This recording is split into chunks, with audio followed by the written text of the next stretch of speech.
Hi, this is Dave Seastrom, and this would be the second time that I've been invited to speak to the Lost Cabin Lodge. Long-time Brown County guy and a forest activist for many years now. We've been deeply involved in trying to save the backcountry in Yellowwood State Forest. This is a 299 acre tract that the timber was sold in November, and as a result of that, we've been communicating with the governor. We've been placing Save Yellowwood signs. You've probably seen some if you're driving around. In fact, on my way here today, I counted 17, and I took all back roads. There's been extensive canvassing efforts up in Indianapolis to get the attention of the lawmakers. And what's happened in response has been fascinating. So the DNR, it began with a letter, an opinion piece that was posted in every newspaper in the state of Indiana from DNR Director Cameron Clark. In that, he pretty much states the position of the DNR in regards to logging, and especially the backcountry. Unfortunately, it's full of half-truths and misstatements that either he's not informed or they've chosen to take this path. On December the 4th, the DNR released a series of PR videos. Now, clearly they've hired some professionals to produce these, and in them it's Cameron Clark interviewing a series of different foresters, including John Seifert, who is the head of Department of Forestry. Basically, this is state-sponsored propaganda. And what we are seeing here is a public statement in regards to how they perceive forest management, how they perceive their science, and they are completely disavowing any other input. Now, immediately after that came an email that was sent to everyone who had communicated with the governor. So if you wrote the governor or emailed him and you provided him with your email, rather than the governor responding directly, he has deferred to this letter, this email that has come from the Department of Natural Resources in an item-by-item rebuttal of things that have been said in regards to forest management. This is them trying to control the message. At the same time, they've upped their game on social media, and now DNR employees and I assume DNR sympathizers have begun personally attacking forest preservations and the comments and statements that we are making on our social media pages. Perhaps the most shocking thing is that they have now withdrawn the information on timber sales from their website. They've been posting these timber sale announcements for years and years, and suddenly they've disappeared. So this is how they're responding.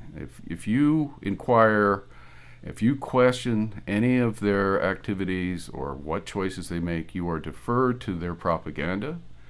And now we don't have access to future timber sales. And my guess is this is in direct response to the fact that 200 people showed up to protest at the timber sale, selling the backcountry timber. There was media from all over the state. I'm sure it was embarrassing for them. So rather than allow citizens to have a voice, they are trying to take control of the message. Well, this is all very interesting. In response, forest preservationists are working with state legislators to fashion a preservation bill that is working its way through the process right now.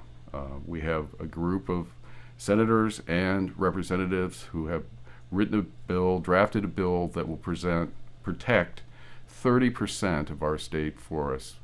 The bill last year would only protect 10%. So in that, what these representatives and legislators are saying is the reason that this bill is necessary is because of the inconsistent management that the DNR has shown. 13 years ago, the state of Indiana preserved 40%. Now we preserve almost nothing.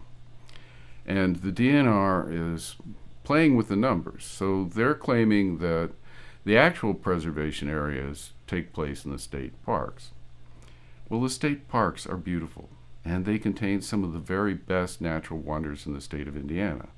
But these are highly managed nature experiences, and they're intended to be. The campgrounds are crowded, many of the hiking trails are paved. It's designed to give city people access to nature.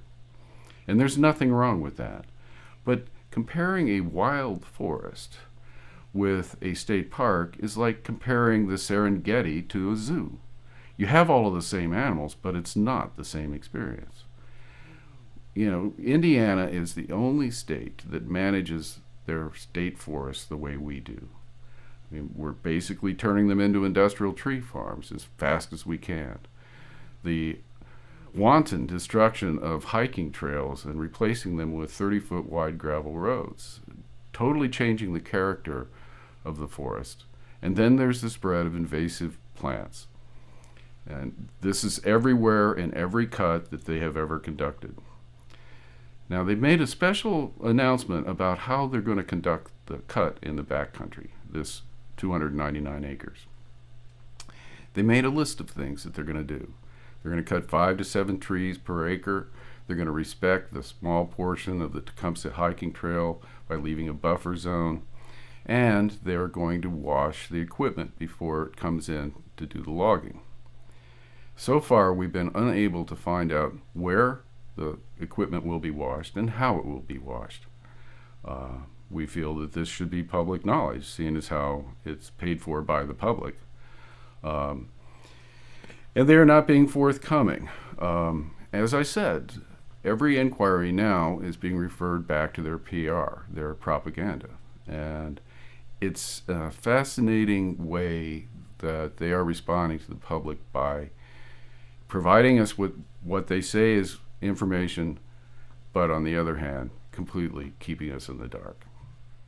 Go to indianaforestalliance.org and our Facebook page for more information.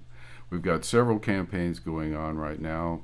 There's lots of ways for you to participate. We're definitely upping our game because they are upping their game. This is about citizens of Indiana seeing what needs to be done, trying to work with powers that be, and unfortunately the government in response is throwing up a smokescreen in the form of a state-sponsored propaganda and trying to shut us out of the dialogue. The way we can change that is to continue to contact our representatives and our legislators, and I urge you to do so. Thank you very much.